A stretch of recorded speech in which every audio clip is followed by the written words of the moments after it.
Have you ever hesitated to hit submit on a credit card application because you were afraid of how it might impact your credit score? It is a common concern.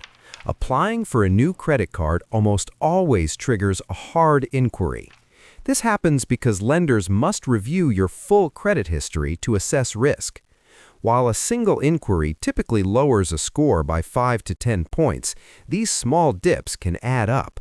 It is crucial to understand the difference between a hard and a soft inquiry.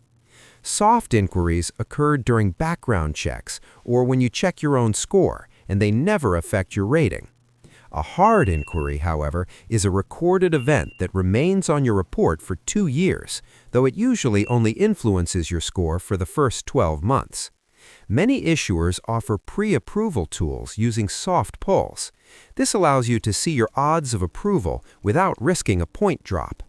A common mistake is assuming that multiple credit card applications will be bundled together like auto loans. In reality, every card application counts as an individual hit. Multiple inquiries in a short period can be a red flag to lenders.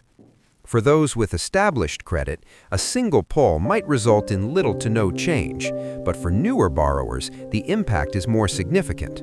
While a hard inquiry is a necessary trade-off for new credit, spacing out applications and focusing on long-term utility will ensure your score remains resilient.